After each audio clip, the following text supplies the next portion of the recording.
கிறிஸ்துவுக்குள் பிரியமானவர்களே, கர்த்தரும் இரட்சகருமாய் இயேசு கிறிஸ்துவின் ஈடி நீர் நாமத்தினாலே உங்கள் யாவருக்கும் என் அன்பின் வாழ்த்துக்களை தெரிவித்துக் கொள்கிறேன். தேவன் அருளிய அப்பம் பிரேயர் மினிஸ்ட்ரி சேனல் மூலியமாக உங்களோடு சந்திப்பதில் மிகுந்த மகிழ்ச்சி அடைகிறேன். தினம்தோறும் இரவு நேரத்தில் 8 மணிக்கு பரிசுத்த வேதாந்தத்தின் ஒரு பகுதி நாம் தியானித்து நம்முடைய குடும்ப பாதுகாப்பிற்காக நாம் ஜெபித்து வருகிறோம். வேற தேசத்திலே வேற சூழ்நிலையில இணைந்திருக்கிறீங்க. இந்த இரவு நேரத்திலே நாம் ஒரு வேத பகுதி தியானிக்க போயிடும். இந்த வருஷத்துக்காக தேவன் நமக்கு தந்த வாக்குத்தத்தம், சோதனை காலத்திற்கு தப்பும்படி நானும் உன்னை காப்பேன். வெளிப்படுத்தின விசேஷம் 3ஆம் அதிகாரம் 10ஆம் வசனம். 6ஆம் சங்கீதம் 6 முதல் 9 ஆகிய வசனங்கள். என் பெருமூச்சினால் இளைத்து போனேன், ரா முழுவதும் என் கண்ணீரால் என் படுக்கை மிகவும் ஈரமாக்கி என் கட்டிலை நனைக்கிறேன். துயரத்தினால் என் கண்கள் குழி விழுந்து போயிற்று, என் சத்துருக்கள் அனைவர் நிமித்தமும் மங்கி போயிற்று. அக்கிரமக்காரரே, நீங்கள் எல்லாரும் என்னை விட்டு அகன்று போங்கள். கர்த்தரின் அழுகையின் சத்தத்தை கேட்டார், கர்த்தர் என் விண்ணப்பத்தை கேட்டார், கர்த்தர் என் ஜெபத்தை ஏற்றுக்கொள்வார். ஹல்லேலூயா. கிறிஸ்துவுக்குள் பிரியமானவர்களே, கடைசியில 3 தடவை கர்த்தர் கர்த்தர் கர்த்தர். கர்த்தர் என் அழுகையின் சத்தத்தை கேட்டார், கர்த்தர் என் விண்ணப்பத்தை கேட்டார், கர்த்தர் என் ஜெபத்தை ஏற்றுக்கொள்வார். இரவு நேரத்திலே எத்தனையோ சூழ்நிலை, அதுல ஒரு சில குடும்பத்துக்குள்ளே கண்ணீர் வாழ்க்கையா இருக்கும், வெளியே தெரியாது. அவங்களுடைய இருதயத்துக்குள்ளே பல காரியங்கள் குறித்து பாரப்பட்டு வேதனைப்பட்டு அழுது கொண்டிருப்பாங்க. இதுல நிறைய குடும்பத்திலே ஒண்ணு வாலிப பிள்ளைகளா இருக்கலாம், இல்ல சகோதரிமாரா இருக்கலாம், தாய்மாரா இருக்கலாம், முதியோரா இருக்கலாம். மேக்சிமம் கண்ணீர் வடிக்கிற யாருன்னு சொல்லி பார்க்கும்போது நிறைய சகோதரிமார் சொல்லலாம், தாய்மார் சொல்லலாம். என் பெருமூச்சினால் இளைத்து போனேன். நிறைய குடும்பத்திலே என்ன பிரச்சனை நடக்குன்னே தெரியாது. மனுஷனை சார்ந்து கொள்ளும் போது ஒரு மனுஷனுடைய வாழ்க்கையில முதல்ல கண்ணீர் ஆரம்பிக்கும். நான் மறுபடியும் சொல்றேன், ஒரு மனுஷனை சார்ந்து கொள்ளும் போது கண்ணீர் ஆரம்பிக்கும். அப்படின்னா என்ன அர்த்தம் அப்படின்னா, புருஷனை நம்பியே வாழ்ந்துட்டு இருப்பாங்க, பிள்ளைய நம்பியே வாழ்ந்துட்டு இருப்பாங்க. ஏதோ ஒரு சூழ்நிலையில ஒரு வீட்டுக்குள்ள சின்ன பிரச்சனை, போராட்டம். ரீசெண்டா இப்போ வீட்டுல பேசிட்டு இருக்கும்போது ஒரு குடும்பத்திலே கணவர் மருந்து குடிச்சு செத்து போயிட்டாங்க. வீட்டம்மா டீச்சர். வீட்டுல ஏதோ சண்டை போட்டாங்க, கணவர் பார்த்தா மருந்து குடிச்சு செத்து போயிட்டாங்க. மிஞ்சி போனா அந்த டீச்சருக்கு ஒரு 35 வயசுல ஒரு 40 வயசுக்குள்ளதான் இருக்கும். English teacher. இதை ஏன் சொல்றேன் அப்படின்னா, ஒரு குடும்பம் தீர்காயுசோடு வாழ்ந்தால்தான் ஆசீர்வாதம். அதே நேரத்திலே வியாதி இல்லாம வாழணும். ஒரு குடும்பத்துக்குள்ளே வீட்டுல 4 பேர் இருக்கிறீங்களா, உங்க வீட்டுக்குள்ள முதல்ல ஒரு சமாதானம் இருக்கணும். இயேசு வந்த வீட்டிலே சமாதானம். உங்க வீட்டுக்குள்ள இயேசு வந்துட்டாரா, அங்கதான் முதல்ல நீங்க கண்டுபிடிக்கணும். இல்ல கர்த்தருக்கு பிரியமில்லாத யாராவது ஒரு நபர் உங்க வீட்டுக்குள்ள இருக்கிறாங்களா,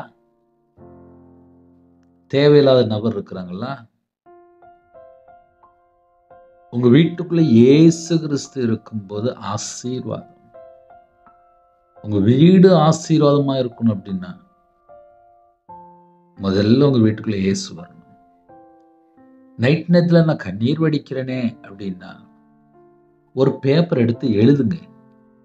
எதுக்காக கண்ணீர் வடிக்கிறேன், யாரை நினைச்சு கண்ணீர் வடிக்கிறேன், அது ஒரு நபரா, ஒரு ஃப்ரெண்டா, அவங்க யாரு அப்படின்னு சொல்லி ஒரு லிஸ்ட் எழுதுங்க.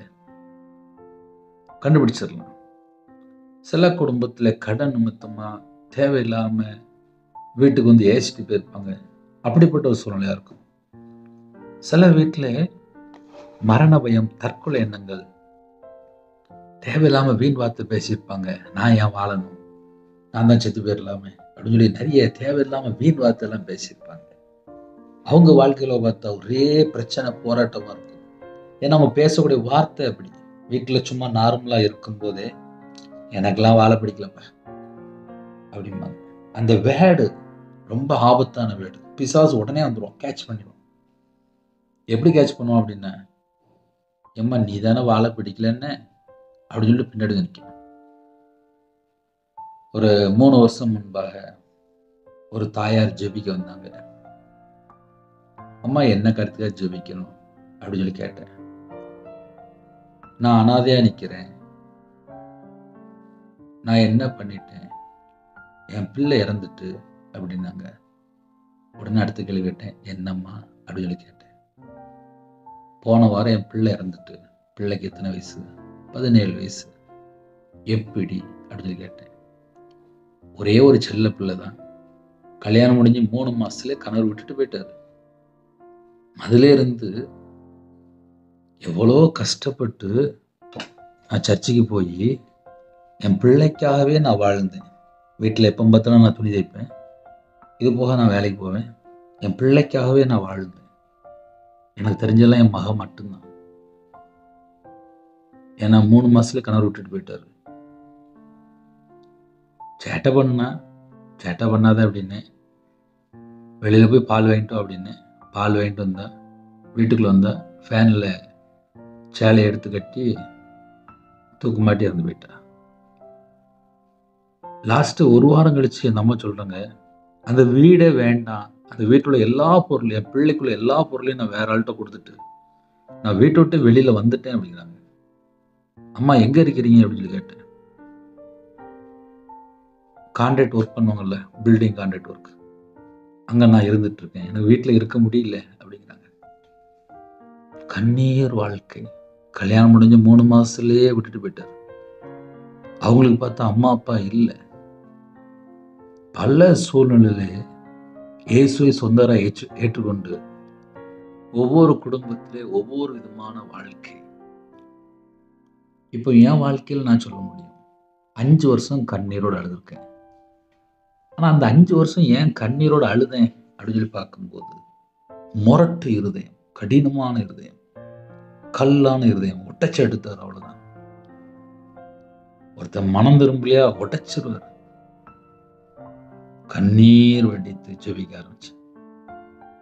கையில பைபிள் எடுத்து வாசிக்கும் போது கண்ணீர் தானா வடியும். அதுக்கு பின்னாடி என்ன சொல்லி பார்க்கும்போது, கர்த்தரை விட்டு தள்ளி போய் துன்மார்க்கமான ஒரு வாழ்க்கை, ஒரு குடும்பம் கண்ணீர் வடிக்கா. சில குடும்பத்துல பணத்து மேல சார்ந்திருப்பாங்க, சில குடும்பத்துல ஒரு கவர்மெண்ட் வேலை பார்ப்பாங்க, ஒரு பிரைவேட் வேலை பார்ப்பாங்க. அந்த வேலையை மட்டுமே நம்பி நம்பி நம்பி நம்பி வாழ்ந்துட்டு இருப்பாங்க. ஒரு வேலையில ஒரு பிரச்சனை அப்படின்னா தாங்க முடியாது, ஏதோ ஒரு காரியத்திலே கண்ணீர் வடிக்க ஆரம்பிச்சிருவாங்க.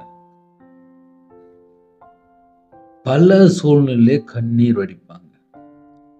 ஒரு வாலிப சகோதரி, அம்மா நேத்து கீழே விழுந்துட்டாங்களாம், மாத்திரை போடல, மயங்கி விழுந்துட்டாங்க. அந்த வாலிப சகோதரி கண்ணீர் வடிக்கிறார். ரட்சிக்கப்பட்ட மகள், ஆவிக்குரிய மகள், ஆனாலும் கண்ணீர் வடிக்கிறார். இதயத்துக்குள்ள பாரம், இதயத்துக்குள்ள பாரம். எங்க அம்மா அப்பா நல்லா இருக்கும்னு சொல்லி நினைக்கிறேன். ஒரு குடும்பத்துல 23 வயசு வாலிப மகள், திருமணம் முடிந்து 1 மாசம் ஆச்சு. கண்ணீரோடு வந்தா, எனக்கு வாழ பிடிக்கல, நான் சாக போறேன் அப்படின்னா. எதுக்குமா, ஏன் என்ன பிரச்சனை அப்படின்னு. ஆனா வீட்டுக்கு தெரியாம நான் ஒரு பையனை ஆசைப்பட்டு கல்யாணம் முடிச்சுக்கிட்டேனே. 15 நாள்ல அவங்க அம்மா ஒரு பொண்ணை பார்த்துருக்காங்க, அதையும் கல்யாணம் முடிச்சுக்கிட்டோம்னே. நான் உன்னையும் பார்த்துக்கிடுவேன், அவளையும் பார்த்துக்கிடுவேன் அப்படின்னு சொல்லி என்கிட்ட சொல்றாங்க. எனக்கு வாழ பிடிக்கல அப்படின்னு சொல்லி தூக்க மாத்திரை, நிறைய தூக்க மாத்திரை போட்டிருக்கேன். நிறைய மாத்திரை, 1-2 இல்ல, நிறைய மாத்திரை. கண்ணீர் வாழ்க்கை, கண்ணீர் வாழ்க்கை, கண்ணீர் வாழ்க்கை. சில குடும்பத்துலலாம் சொல்ல முடியாத அளவுக்கு கண்ணீர் வாழ்க்கையா இருக்கும். ஒரு குடும்பத்திலே கஷ்டம் வந்துட்டு வீடை பேங்க்காரங்களே எடுத்துக்கிட்டாங்க. அந்த தகப்பனாருக்கு அந்த வீடு மட்டும்தான், பிள்ளைகள் இல்லை. கணவன் மனைவி ரீசெண்டாக கொஞ்ச நாள் முன்னாடி கையில் பிரச்சனை. அந்த ஐயா புலம்புறாரு, நான் நல்லா இருந்தால் ஏதோ ஒரு வேலை செஞ்சிருவேன், கடன் எனக்கு பிள்ளைகள் இல்லை, எனக்கு மனைவி மட்டும்தான். இந்த மனைவிக்காக ஒரு வீடு இருந்துச்சு, ஆனால் இப்போ பல லட்சங்கள் கடன் இல்லை, பேங்கே எடுத்துக்கிடுது. புலம்புறாங்க. சில குடும்பத்தில் நைட் நேரத்தில் படுத்திருப்பாங்க, அவங்க தலைவாணி பார்த்தா நனைஞ்சிருக்கும். ஏன்னு சொல்லி கேட்டா, புருஷன் பொண்டாட்டி 15 வருஷமா பேசாம இருப்பாங்க, 10 வருஷமா பேசாம இருப்பாங்க, வெளியே தெரியாது. அதனால இரவு நேரத்திலே தேவன் அருளி அப்பம் பிரேயர் மினிஸ்டர் மூலமா இணைந்திருக்கிறீங்களா? உங்க கூட அன்னைக்கு அழகா பேசிட்டு இருப்பாரு, கொஞ்ச நேரம் டைம் செலவு பண்ணி கொஞ்சம் கேளுங்க, அவ்வளவுதான். என் பெருமூச்சினால் இளைத்து போனேன், சோர்ந்து போனேன். பெருமூச்சு, எனக்கு மட்டும் ஏன்பா இப்படி நடக்கு? இப்ப என் வீட்டுக்குள்ள என் மனைவியை பத்தி நான் சொல்ல முடியும். என் வாழ்க்கையிலே பெரிய பெரிய பிரச்சனை, நிந்தை, அவமானம், கேவலம் எல்லாம் உள்ள வந்துட்டு, வியாதி, படுத்த படுக்கை, வீடை வித்துட்டேன், வியாபாரத்தை நஷ்டப்பட்டு போயிட்டேன், நகையை வித்துட்டேன். பல சூழ்நிலையிலே என் மனைவியுடைய வாழ்க்கையில் ஒன்லி கண்ணீர் கண்ணீர் கண்ணீர்.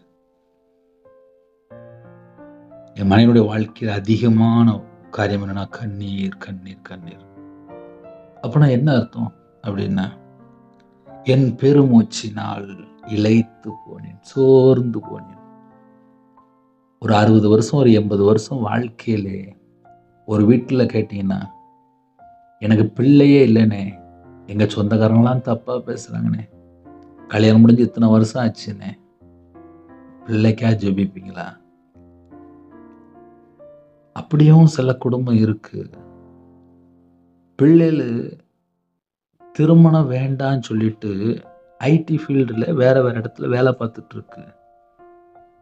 அம்மா அப்பாவுக்கு தெரியும், வெளியே சொல்ல முடியல. கேட்ட இந்த வருஷம் திருமணம் வேண்டாங்கிறா அப்படி. நாங்கள் பிள்ளை பார்த்தா திருமணம் வேண்டாங்குது, எனக்கு கல்யாணமே வேண்டாங்குது. சில குடும்பத்துல வயசு அதிகமாயிட்டு போகுது, அம்மா அப்பாவுக்கு துக்கம் தாங்க முடியல, வெளியில சொல்ல முடியல. என் பெருமூச்சினால் இளைத்து போனேன். பிள்ளை வீட்டுக்கு வரவே மாட்டுக்கு, வீட்டுக்கே வர மாட்டுக்கு. வீடு பார்த்தா பங்களா மாதிரி இருக்கு, கார் இருக்கு, சொந்த வீடு, கவர்மெண்ட் ஒர்க்கு, ஆனா பிள்ளை வீட்டுக்கு வர மாட்டுக்கு. பிள்ளை நினைத்து கண்ணீர். சில குடும்பத்துல வயசாயிட்டு 75 வயசு 80 வயசு 85 வயசுலாம் ஆயிட்டு நிம்மதி மட்டும் இல்லை. எப்ப பார்த்தாலும் பயம். ஒரு குடும்பம் அப்படின்னா இவ்வளவு உள்ள போயிட்டு இருக்கு. ஒரு மனுஷனோட வாழ்க்கையில ஒரு தோல்வி வந்துட்டுனா அது தாங்க முடியாம, இனிமேல் நான் ஏன் வாழணும்? தற்கொலை எண்ணங்கள், மரண பயம். என் பெருமூச்சினால் இளைத்து போனேன். ரா முழுவதும் என் கண்ணீரால் என் படுக்கை மிகவும் ஈரமாக்கி என் கட்டிலை நினைக்கிறேன். அந்த 2வது பாயிண்ட் 3வது பாயிண்ட் தான் ஒரு அழகான ஒரு மெசேஜ் இருக்கு. இப்ப ஏன் நைட் நேரத்துல ஒரு 3 மணி நேரம் செல்போன் பாக்குறாங்க, ஒரு 6 மணி நேரம் ஏன் செல்போன் பாக்குறாங்க அப்படின்னா, அவங்க இருதயத்துல நிறைய தேவையில்லாத வேதனையா இருக்கும். அதை மறைக்கிறதுக்கு, அதை மாற்றுறதுக்கு எப்படியாவது செல்போன்லயோ இல்லை எப்படியாவது டிவிலையோ பல மணி நேரம் செலவு பண்ணியாச்சு அப்படின்னா அந்த துக்கம் மாறிடுமா, வேதனை மாறிடுமா, கண்ணீர் மாறிடுமா அப்படின்னு சொல்லி பல மணி நேரம் செல்போன்லயும் டிவிலையும் நேரத்தை அட்ஜஸ்ட் பண்ணி அப்படியே செலவு பண்ணி பார்ப்பாங்க. ஆனா நிம்மதி மட்டும் இருக்காது. ரா முழுவதும் ராத்திரி முழுவதும் ஒரு குடும்பத்துல ஒரு தாயார் ஜெபிக்க வந்தாங்க. பிரதர், யூடியூப் மூலியமா ஒரு வீடியோ பார்க்குறேன், 15 வருஷமா தூக்கம் வரல. என் வாழ்க்கையில் எனக்கு அப்படி பிரச்சனை இருந்துச்சு, 15 வருஷமா தூக்கம் வரல. உங்கள் வீடியோ நான் என்னைக்கு கேட்க ஆரம்பிச்சேனோ, வீடியோ கேட்பேன், கேட்டுட்டு இருக்கும்போது சில நேரத்தில் தூங்கிடுவேன், சில நேரத்தில் கேட்டு முடிச்சுட்டு தூங்கிடுவேன். 1 மாதமாக செக் பண்ணி பார்த்தேன் பிரதர், எனக்கு சமாதானமாக இருந்துச்சு. அதனால் உங்கள்கிட்ட தொடர்பு கொண்டேன். அவ்வளோதான். கர்த்தருடைய நாமம் மகிமைப்படட்டும். அப்போ என்ன அர்த்தம் அப்படின்னா, ஒரு மனுஷனுக்கு நைட் நேரத்தில் அவங்க இதயத்துக்குள்ள ஏதோ ஒரு வேதனை, ஏதோ ஒரு கவலை, ஏதோ ஒரு துக்கம். நிறைய வீட்டில் இருக்கிறது தானே நான் சொல்லிகிட்டு இருக்கேன். பக்கத்து வீட்டில் சண்டை போட்டிருப்பாங்க, அங்கே கெட்டவாத பேசிகிட்டு இருப்பாங்க, இல்லைன்னா புருஷன் தண்ணி அடிச்சிருப்பாரு, வீட்டில் வந்து மனைவி அடிச்சிருவாரு, பிள்ளைகள் பார்த்தா வீட்டில் இருக்க முடியாமல் எங்கேயோ ஒரு துணி கடையில் போய் வேலை பார்த்துட்டு இருக்கும். சில வீட்டில் பார்த்தா பணம் ஃபுல்லாக ஒயின் ஷாப்புக்கு போயிட்டுருக்கும். அந்த வீட்டில் அந்த தாயார் பார்த்தா கண்ணீர் வடித்து ஜோம் பண்ணிட்டு இருப்பான். சில வீட்டில் பார்த்தா அம்மா கண்ணீர் வடித்து ஜோம் பண்ணிட்டு இருப்பான். சில வீட்டில் பார்த்தா மாமியார் கண்ணீர் வடித்து ஜோம் பண்ணிட்டு இருப்பாங்க. சில வீட்டில் பார்த்தா என் பிள்ளை இந்த இடத்துல போய் நான் கொடுத்துட்டேன்னு சொல்லி ஏங்கி ஏங்கி எழுதிட்டு இருப்பாங்க. சில குடும்பத்தில் பார்த்தா விக்கிரத்தில் இருப்பாங்க. அந்த வீடு ஃபுல்லாக விக்கிரத்தினால் நிரம்பி இருக்கும். வீட்டுக்குள்ளே நிம்மதியாக இருக்காது. வீட்டுக்குள்ளே நிம்மதியாக இருக்காது. அந்த வீட்டில் பார்த்தா கண்ணீர் வாழ்க்கையாக இருக்கும். ரா முழுவதும் என் கண்ணீரால். இப்படி யாராவது இணைந்திருக்கிறீங்களா? என் நம்பருக்கு கூப்பிடுங்க. 9363064181. என் நம்பருக்கு கூப்பிடுங்க. முடிஞ்சால் ஜெபம் பண்ணுறேன். முதல்ல சமாதானமாக இருங்க. இயேசு அந்த வீட்டுக்குள்ளே சமாதானம். உங்கள் வீட்டுக்குள்ளே இயேசுவை கூப்பிடுங்க. உங்கள் வீடு மாறிடும், உங்கள் வாழ்க்கை மாறிடும், உங்கள் குடும்பம் மாறிடும். ரவிராஜ் அப்படின்னா எல்லாருக்கும் தெரியும். அது எந்த அளவுக்கு தெரியும் அப்படின்னா ஊழியத்தில் வந்ததுக்கப்புறம் தெரியும். ஆனால் வியாபாரத்தில் இருக்கும்போது சகலவிதமான செழிப்போடு வாழ்ந்தேன். அதே மாதிரி மாந்திரியத்தில் கஷ்டப்படும் போது பைபிளில் நிறைய தண்டனை எழுதி வச்சிருக்காரு. அந்த எல்லா தண்டனைக்கும் நான் வந்துட்டேன். சாபத்துக்குள்ள போனா தண்டனை அதிகமா இருக்கு. என் வாழ்க்கையிலே நான் சாபத்திலேயே பல வருஷம் வாழ்ந்துட்டேன். சாபத்தில் வாழும்போது சொன்னா புரியாது, அதை அனுபவிச்சாதான் புரியும். எப்போதுமே உடம்பு சரியில்லை அப்படின்னா அப்படியா உடம்பு சரியில்லையா அப்படிம்பாங்க. ஹாஸ்பிட்டல் இருந்தவங்க தான் பெயின் தெரியும். டாக்டர் சொல்லிட்டாரு, தம்பி நீ பிழைக்க மாட்ட, உனக்கு 48 மணி நேரம் கழிச்சு தான் ரிசல்ட். கையெழுத்துலாம் வாங்கிட்டாங்க. நானும் கையெழுத்து போட்டாச்சு, ஃபேமிலியில் கையெழுத்து போட்டாச்சு. 2008 சொல்கிறேன். இன்னைக்கு பார்த்தோன்னா உயிரோடு தான் இருக்கேன். அப்போ என்ன அர்த்தம் அப்படின்னா, டாக்டரால் கைவிடப்பட்டுடலாம், குடும்பத்தால் கைவிடப்பட்டுடலாம், கடனில் நடுரோட்டுக்கு வந்துடலாம், கணவன் மனைவிக்குள்ள பிரச்சனை வந்துடலாம், பிள்ளைகள்னு சொல்லி பிரச்சனை வந்துடலாம். என் ஃப்ரெண்டு என்னை ஏமாற்றிட்டாங்களே, என் சொந்தக்காரன் என்னை ஏமாற்றிட்டாங்களே, பணம் கொடுத்து வரலையே, நகை கொடுத்து வரலையே. சில குடும்பத்தில் ஜெயிலில் இருப்பாங்க, சில குடும்பத்தில் வீட்டுக்கு வரமாட்டாங்க, வெளிநாட்டுக்கு போயிருப்பாங்க, அங்கேயே செட்டில் ஆகிருப்பாங்க. சில குடும்பத்திலாம் ஏன் கண்ணீர் வாழ்க்கை அப்படின்னு சொல்லி பார்க்கும்போது ஏமாற்றம் ஏமாற்றம் ஏமாற்றம் ஏமாற்றம். இதுதான் நிறைய குடும்பம். இப்படிப்பட்ட சூழ்நிலை ஒரு சில வீட்டுக்குள்ளே வெளியே தெரியாம இருக்கும். பிரதர், நான் வாழ்க்கையில கண்ணீர் விட்டு அழுறேன், ஆனா இது வரைக்கும் நான் வெளியில யார்கிட்டையும் சொன்னதில்லை அப்படின்னு சொல்லி ஒருவேளை யாராவது இருந்தால் இன்னைக்கு உங்க கூட பேசுறார். எப்படி தெரியுமா? 3 பாயிண்ட் இருக்கு. கர்த்தர் என் அழுகையின் சத்தத்தை கேட்டார். நீங்க எந்த காரியத்துக்காக உடைந்து போய் நொறுக்கப்பட்டு வெளியே சொல்ல முடியாத அளவுக்கு குமரி குமரி அழுறீங்களோ, மனுஷன் கேட்க மாட்டான். மனுஷனுக்கு தெரியாது, எனக்கும் தெரியாது. கர்த்தர் என் அழுகையின் சத்தத்தை கேட்டார். கர்த்தர் என் விண்ணப்பத்தை கேட்டார். விண்ணப்பம்னா நீங்க எதுக்காக ஜெபிக்கிறீங்களோ அதை கேட்டார். கர்த்தர் என் ஜெபத்தை ஏற்றுக்கொள்வார். அது நம்பிக்கை. அப்ப கர்த்தருடைய பிள்ளைகளுக்கு கர்த்தரை பற்றி அறிந்து கொண்டால் உங்க இருதயத்துக்குள்ளே சமாதானம். சில வீட்டில் பைபிள் இருக்கு, ஆனா வாசிக்க மாட்டேங்காங்க. கேட்டால் ஞாயிற்றுக்கிழமை மட்டும் கையில் பைபிளை தூக்கிட்டு போறாங்க, அவ்வளோதான். ஏன்னா அவங்க போகிற சர்ச்சில் வந்து பைபிள் வாசிக்க சொல்ல மாட்டாங்க. 40 வருஷமா போகிறாங்க, 50 வருஷமா போகிறாங்க, ஆனால் கையில் பைபிள் எடுத்து வாசிக்கல. இப்படி தான் நிறைய கிறிஸ்டியன் இருக்கிறாங்க. ஏன் ஒரு குடும்பத்தில் வேதனை வருது? ஏன் ஒரு குடும்பத்தில் துக்கம் வருது? ஏன் ஒரு குடும்பத்துக்குள்ள சாபம் வருது? ஏன் ஒரு குடும்பத்தில் பஞ்சம் வருது? ஏன் ஒரு குடும்பத்தில் பிள்ளை கல்யாணம் முடியாமல் இருக்கு? ஏன் பிள்ளை இல்லாமல் இருக்கு? இப்போ கடைசி காலத்தில் எங்கே பார்த்தாலும் ஒரே லஞ்சம். லஞ்சம் லஞ்சம் லஞ்சம் லஞ்சம் லஞ்சம் லஞ்சம் லஞ்சம் லஞ்சம். லஞ்சத்தை நல்லா கொடுத்துட்டு வீட்டில் வந்து நிம்மதி இல்லாமல் இருப்பாங்க. கேட்டால் 1 லட்சம் கொடுத்தேன், 2 லட்சம் கொடுத்தேன், 5 லட்சம் கொடுத்தேன், 10 லட்சம் கொடுத்தேன், 20 லட்சம் கொடுத்தேன், 50 லட்சம் கொடுத்தேன். அது என்னெல்லாமோ போயிட்டு இருக்கு. ஆக மொத்தம் அவங்களோட வாழ்க்கையில நிம்மதி இருக்காது. நிம்மதி இருக்காது. துயரத்தினால் என் கண்கள் குழி விழுந்தது. துயரத்தினால், வேதனையினால் என் கண்கள் குழி விழுந்தது. அப்படிப்பட்ட யாராவது இருக்கிறீங்களா? நைட்டான தூக்கமே வரமாட்டேங்குது. உடம்பு வலிக்கு வியாதி, ஹாஸ்பிட்டலில் இருக்கும். இந்த வியாதி வந்துட்டு வெளியே தெரியாது. ஒரு குடும்பத்தில் ஜெபிக்க சொன்னாங்க, எய்ட்ஸ் வியாதி. எத்தனை வருஷம் ஆச்சுன்னு கேட்டேன். 21 வயசுல எனக்கு அந்த எய்ட்ஸ் வியாதி வந்துச்சு. இப்போ பார்த்தா 45 வயசு அப்படின்னாங்க. எப்படி வந்துச்சு அப்படின்னு சொல்லி கேட்டேன்.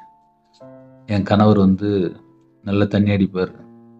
வீட்டுக்கு வரும்போது கூட ஒரு நபர் இருந்தாங்க. அந்த நபருக்கு அந்த வியாதி இருந்துச்சு, எனக்கு தெரியாது. அந்த மனுஷன் என் வாழ்க்கையில் வரும்போது இப்படி ஒரு ஆபத்து ஆயிட்டு அப்படின்னாங்க. அப்போ எய்ட்ஸ் வந்து பல வருஷம் ஆச்சு அப்படின்னாங்க. கடைசி ஸ்டேஜ். ஒரு மனுஷனுடைய வாழ்க்கையில் கண்ணீர் ஏன், வேதனை ஏன், ஏன் ஏன் ஏன்? எங்கேயோ ஒரு இடத்துல கத்தரை விட்டு தள்ளி போகும்போது ஆபத்து. என் வாழ்க்கையில் நான் கத்தரை விட்டு தள்ளி போய் வாழ்ந்த ஒரு நபர். எனக்கு பைபிள்னால என்னன்னு தெரியாதுப்பா. இயேசு எப்படிப்பட்டவர் தெரியாது. ரட்சிப்புனா என்னன்னு தெரியாது. அபிஷேகம்னா என்னன்னு தெரியாது. பரிசுத்தாவினா என்னன்னு தெரியாது. முதல்ல ஊழியம்னா என்னன்னு தெரியாது. கிறிஸ்டியன் அப்படின்னா என்னன்னு தெரியாது. நான் சாதாரண ஒரு வியாபாரி. கடன்ல கஷ்டப்படும் போது, நாங்கள் இருக்கிற இடம் திருநெல்வேலி. கரெக்டாக ஒரு 48 கிலோமீட்டர் 50 கிலோமீட்டர் நேராக 4 மாவடி நேராக வண்டி அங்கே விட்டுருவோம்.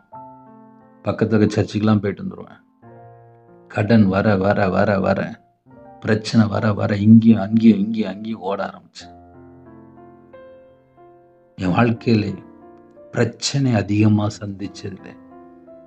கண்ணீர் வடிக்க ஆரம்பிச்சேன். யாராவது இணைந்திருக்கிறீங்களா? அப்படி பிரச்சனை தலைக்கு மேலே இருக்கு பிரதர், இந்த செய்தி கேட்டால் எனக்கு பிரயோஜனமா இருக்கு, அப்படி யாராவது இணைந்திருக்கிறீங்களா? துயரத்தினால் என் கண்கள் குழி விழுந்து போயிற்று, குழி விழுந்து போயிற்று. என் சத்துருக்கள் அனைவர் நிமித்தமும் மங்கி போயிற்று.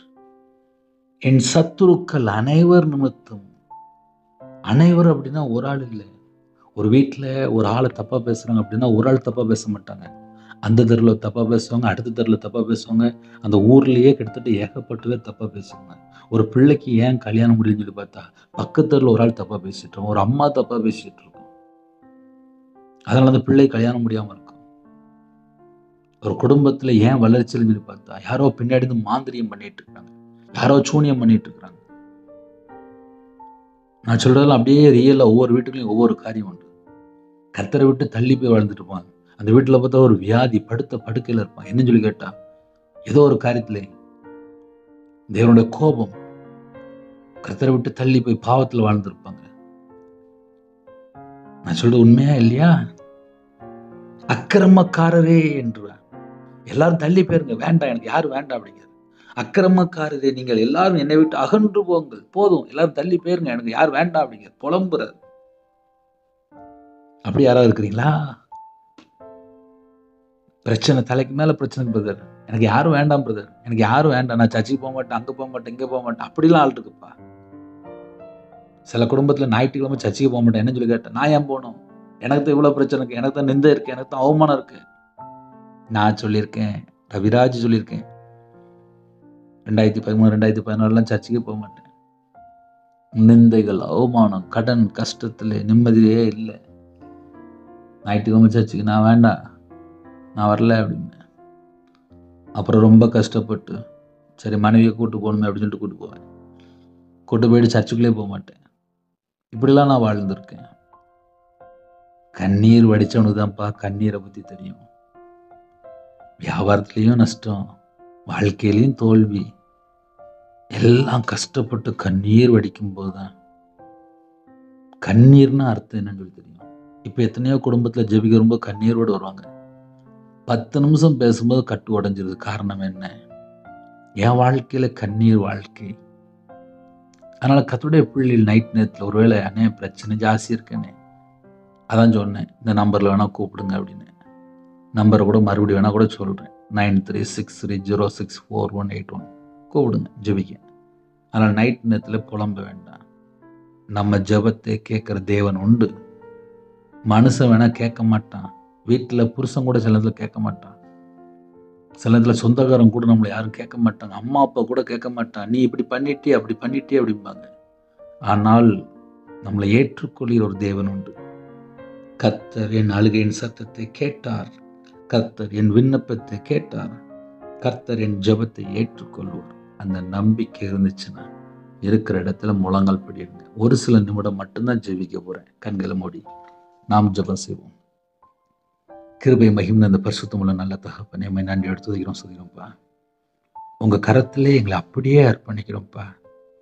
எந்த குடும்பத்திலே கண்ணீரோடு வடித்தாங்களோ அந்த கண்ணீரை, அந்த பெருமூச்சை, அந்த துக்கத்தை, அந்த வேதனை எல்லாமே இன்னைக்கே மாற்றிருங்கப்பா. இந்த நிமிஷம் முதல் கொண்டு உங்கள் பிள்ளையோட வாழ்க்கையில ஆனந்த களிப்பு, ராவ் முழுதும் என் கண்ணீரினாலே என் படுக்கை மிகவும் ஈரமாக்கி என் கட்டிலை நனைக்கிறேன் என்று எழுதப்பட்டிருக்கு. ஜெபிக்கிற குடும்பம் ஆசீர்வதிக்கப்படணும். சமாதானம் வேணும், விடுதலை வேணும். கர்த்தருடைய கரத்திலே ஒவ்வொரு குடும்பத்தையும் அர்ப்பணிக்கிறோம். ஜெபிக்கிற ஒவ்வொரு குடும்பமும் இயேசு கிறிஸ்துவின் இரத்தத்தினாலே, இயேசு கிறிஸ்து நாமத்தினாலே பரிபூர்ணமாக ஆசீர்வதிக்கப்படட்டும். உங்க பிள்ளைகளுக்கு என்ன வேணுமோ கர்த்தர் தந்து ஆசீர்வதிங்க. அவங்களுடைய தேவைகளை சந்திச்சிருங்க. கடன் பிரச்சனை இருந்தால் கடனை மாத்திருங்க. கட்டப்பட்ட நிலவுகள் தான் கட்டுக்கு எல்லாவற்றுக்கும் ஒரு விடுதலை கொடுங்க. பாதிக்கப்பட்டிருக்காங்களா, அந்த பாதிப்புலேருந்து வெளியில கொண்டு வாங்க. நிந்தைகள் அவமானங்களோடு வாழ்றாங்களா, அந்த பிரச்சனை வெளியில கொண்டு வாங்க. உங்க பிள்ளைகளை கர்த்தர் கரம் பிடித்து தூக்குங்க. எங்களுக்கு நீங்க மட்டும்தான், வேற யாரும் இல்லப்பா. ஜெபிக்கிற குடும்பம் வேற வேற தேசத்துல, வேற வேற நாட்டுக்குள்ளே நடுராத்திரியிலே கண்ணீரோடு ஜெபிக்கிற குடும்பம் உண்டு. அவங்களுடைய வாழ்க்கையிலே எந்த சூழ்நிலையும் சரி, எல்லாவற்றையும் நீக்கி போட்டுருங்கப்பா, நீக்கி போட்டுருங்கப்பா, நீக்கி போட்டுருங்க. உங்க பாதவில் அர்ப்பணித்து தாழ்த்தி கெஞ்சி கேட்கிறப்பா. யாரெல்லாம் இணைந்திருக்காங்களோ அவங்க இதயத்துக்குள்ளே சமாதானத்தை கட்டிடுங்க. அவங்க யாருக்காக ஜெபிக்கிறாங்களோ, எந்த சூழ்நிலை ஜெபிக்கிறாங்களோ எல்லாவற்றையும் கர்த்தர் மாற்றி தருவீங்களாப்பா. கர்த்தர் மாற்றி தருங்க. நைட் டியூட்டியில் இருக்காங்க, நைட் டிராவலிங்கில் இருக்காங்க, உங்க கரத்தில் அர்ப்பணிக்கிறோம். கர்த்தர் பொறுப்படுத்துங்க. எல்லா குடும்பத்துக்கும் சகலவிதமான பாதுகாப்பு தாங்க. கற்பத்துணிக்கா ஜெபிக்கிறாங்க, கர்த்தர் மனம் இறங்கி ஆசிரிங்க. மாசமா இருக்காங்க, டெலிவரி போடுறாங்க, பரம வைத்தியர் கூட இருங்க. பிள்ளைகளுக்கு வயசு அதிகமாயிட்டு போகுது, திருமணம் ஆயத்தமா இருக்க, கர்த்தர் பொறுப்படுத்துங்க. திருமணம் முடிந்ததுக்கப்புறம் கோர்ட்டு கேஸ்ன்னு சொல்லி பல உபத்திரம், விபச்சார அடிமை, விக்கிர வழிபாடு, மாந்திரிகம், பாவ அடிமையில கட்டப்பட்ட நிலைமை, அது எல்லாம் செத்த கிரிலாம் இயேசு கிறிஸ்து ரத்தத்தினாலே, இயேசு கிறிஸ்து நாமத்தை சுட்டு அறிக்கப்படட்டும். தேவனர்கள் எப்பவும் பிரேயர் மினிஸ்டர் நம்முடைய கரத்தில் மீண்டும் கர்த்தர் ஆசிரிங்க. படிக்கிற பிள்ளைகள் ஃபர்ஸ்ட் ரேங்க் எடுக்கணும். நைட் நேரத்தில் புலம்பி கொண்டிருக்காங்க, அந்த புலம்பல் எல்லாவற்றையும் ஆனந்த கழிப்பை மாற்றித்தாங்க. கடன் பிரச்சனையில் கண்ணீர் வடிக்கிற குடும்பத்தை இந்த நாளில் கர்த்தர் மாற்றி போடுங்க. நைட் நேரத்தில் ஹாஸ்பிட்டலில் படுத்த படுக்கையில் பலவீனத்தோடு எந்த குடும்பத்தில் போராடி ஜெபிக்கிறாலும் உங்களுடைய தலைமுறை கர்த்தர் சுகமானில் என்று வேதம் சொல்கிறது. எங்களுடைய நோய்களை சிலுவையில் சுமந்தவரை உம்மை அழைக்கிறோம். இயேசு கிறிஸ்து நாமத்தினாலே பரிபூர்ணமான சுகம் உண்டாகட்டும். இயேசு கிறிஸ்து இரத்தத்தினாலே நாமத்தினாலே பூரண சுகத்தை பெற்றுக்கொள்ளட்டும். கர்த்தர் விடுதலை கட்டுங்க. அதிகாலையில் உங்களுடைய சமூகத்தில் கண்விழிக்க கிருபை செய்யுங்க. இந்த நாள் முழுவதும் பாதுகாத்து கிருபைக்கு 1000 மடங்கு உமக்கு நன்றி செலுத்துகிறோம். உங்க கரத்தில் அர்ப்பணிக்கிறோம். எங்க வீட்டுக்குள்ள இயேசு கிறிஸ்து வர வேண்டும். நீங்க வந்தா சமாதானம், விடுதலை, ஆசீர்வாதம். எங்க வீட்டுக்குள்ள வாங்க, உங்க கரத்திலே தாழ்த்து விடுகிறோம். எல்லா குறைகள் குற்றம் எல்லாவற்றையும் மாற்றி பரிபூர்ணமாக ஆசிரிங்க. எந்தெந்த குடும்பத்தை ஜெபிக்கணும், உங்களோட வாழ்க்கையில் என்ன தட்டுப்பாடு இருக்கோ, என்ன தேவை இருக்கோ எல்லாவற்றையும் மாற்றி பரிபூர்ணமாக ஆசிரிங்க. உங்க நாமம் மையப்படட்டும். உங்களுடைய ஜீவனுக்கு எங்களை அர்ப்பணிக்கிறோம். எத்தனையோ குடும்பத்திலே நிறைய காரியங்கள் ஜெபிக்கிறோம். வெளிநாட்டில் இருக்கிறாங்க, வேற வேற சூழ்நிலை, வேலையில பிரச்சனை, குடும்பத்துல பிரச்சனை, வாழ்க்கையில பிரச்சனை, சில குடும்பத்துல தனிமை, திக்கற்ற பிள்ளை, வயசாயிட்டு, எத்தனையோ தேவை. எல்லா குழப்பத்துக்கும் ஒரு முடிவு கொண்டு வாங்க. கர்த்தருடைய கருத்துல அர்ப்பணிக்கிறோம், எங்களை தாழ்த்திரோம், அர்ப்பணிக்கிறோம். கர்த்தரே பொறுப்படுத்துங்க. நிறைய குடும்பத்துல நைட் நேரத்துல பாவ அடிமையில வாழ்ந்துட்டு இருக்காங்க. அந்த ஜனங்களை மீட்டெடுங்க. மனம் திரும்பி கர்த்தர் பக்கம் உண்மையா வரணும், தேவனுக்கு பிரியமானபடி வாழணும். கர்த்தர் பொறுப்படுத்துங்க. சிறுபிள்ளைகள் முதல் கொண்டு முதியோர் எல்லாரையும் கர்த்தர் பொறுப்படுத்துங்க. துதிக்கான மகிமெல்லாம் ஒவ்வொருக்கே செலுத்துகிறோம். இயேசு கிறிஸ்துவின் பிதாவே, ஆமென். தேவனுக்கே மகிமுள்ளதாக. கர்த்தர் தாமே உங்களையும் உங்கள் குடும்பத்தையும் சகல காரியத்தையும் சம்பூர்ணமாக திருப்தியாக கர்த்தர் கொடுத்து பரிபூர்ணமாக அபரிதமாக ஆசீர்வதிப்பாராக. ஆமென். கிறிஸ்துவுக்குள் பிரியமானவர்களே, 9363064182 நம்பர்கள் உண்டால் உங்களுக்காக ஜெபிப்போம். அதிக அளவில் ஜெபிக்கிறோம். அதையும் தொடர்ந்து கேளுங்கள். கர்த்தரும் குடும்பத்தை அபரிதமாக ஆசீர்வதிப்பாராக. ஆமென். God bless you.